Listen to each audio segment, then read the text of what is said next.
You gotta do it. But you're the one who's over the top. I don't care. Come on. You practice. You can do it. Do it. If I fail, I'm sorry, guys. Jump me. I did it. Okay, so for the WOD, it is over the top. Jeremy special, just kidding. But we have 2 Zoom classes if you want to see us, and we would love to see you during it. It's 9:30 or 5.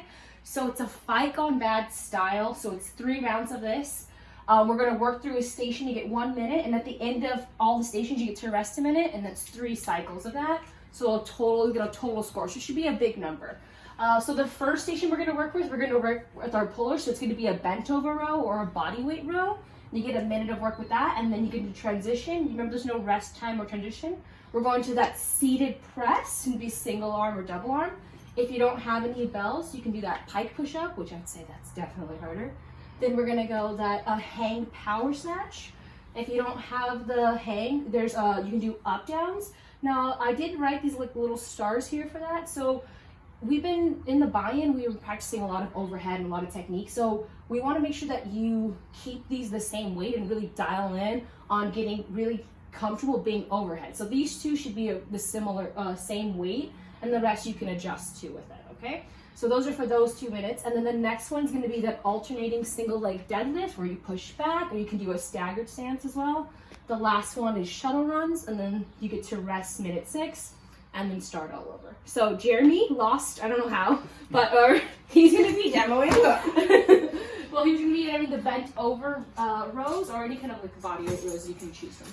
So we have been doing this for a while. Remember, it is like a minute under pressure. So when we hinge, I really want to make sure that you hinge back and don't put it into your lower back, but you should feel the pull. And when you pull, you're pulling to those hips, right? So you're going to work for a minute. You can switch whenever you need to. Now he's doing single arm, but say it's kind of heavy, you can always do that dual. It is heavy. You picked it, okay? So it is a minute of work, so don't get a little greedy, all right? We got 17 minutes of this. All right, so if that's one, those are 2 options there. Or if we want to go to the body weight and you really want to get those reps up, I honestly think that these are hard too. I did a table roll a couple weeks ago and it was hard. But he's going to pull, nice plank position, and he's still pulling in. So he's using those lats, all right? So you can make it harder by elevating your feet or getting closer, or you can step back too as well. All right, so he's pulling for a minute, clock goes, and then you remember you get that minute to move to the seated presses. So I'd say like 55, then you'll switch, drop it, whichever one you're better at. And then the seated presses, let's talk about the setup. Your legs are in front of you, but what I think is the most important thing is that your body is upright and straight. Because as soon as we get tired, you see a lot of this lean back or lean forward. And I just want to make sure that you stay upright. So if you have to spread like sitting back, think about pushing your head through and keeping that bell straight up, all right? So they don't have to be super heavy because you're repping them out. And you're doing a minute of the seated presses. So this is the dual hand. You can do the single hand as well. Why'd you pick 40? Because you're a man. Yeah. Oh my God. But notice that he's still upright and he's not leaning and he's not turning it into an incline bench, or he's not leaning forward to compensate for it. So you want to pick a weight. It gets spicy. Trust me. All right, so we can do that. If you can't do this, if you don't have any weight and you want to do the pike push-ups, I actually feel like this is harder. You can do I forgot I was demoing this. Oops, so that's, yeah. So you want to spread out your legs wider, and then you're going to move your hips up, and then you press down in that triangle position, and notice how he pushes back. That represents the pike push-up. So his head comes forward in front of his hands, and then he pushes back. This is the pike push-up, all right? So if it's straight up and down, you're not doing a pike push-up. That's more like an elevated seated press. You can always lift your feet. And then we're going to go for the hang power snatch. Now you chose the 40, so you have to use the 40 again, just like the stars. All right? So it's the hang position, so you'll deadlift it first. And you're coming here, so as soon as it's going to be that shoot out and punch through overhead as you drop down, and then stand back up before you reset. All right, so he's just going to show you a few. And again, notice how he drops down and he really gets under, and then he comes up, right? So he's really using, and he's really going under and pushing up, right? So if you get lazy, you'll be a press out and it will hurt a little bit more. Then we got those up downs. I wish I had a whistle for this. You can do the up downs. Up, down. So it's a no push-up burpee. You really push your feet back, and then you jump forward. You don't have to go down. No chest to deck. All right, that was a minute there. We're going those alternated single leg deadlifts. Let's just start with the staggered stance. You don't have to use weight.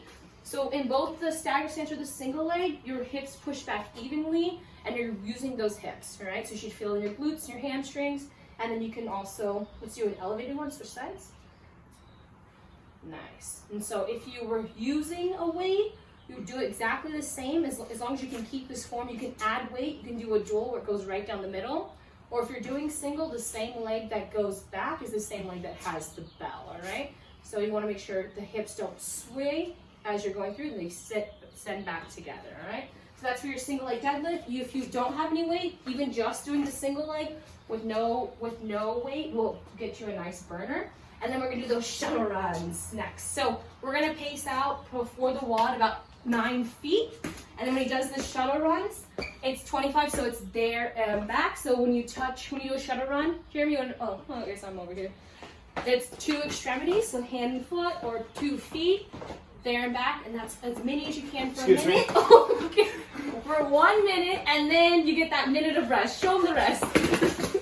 Perfect. All right. Get the dumbbells there. So this is where your time with those clickers would be nice. You get not like click up or add up your rest, and then you get 1 minute to recover, adjust, and we're going back from the top. Okay. So it's called over the top.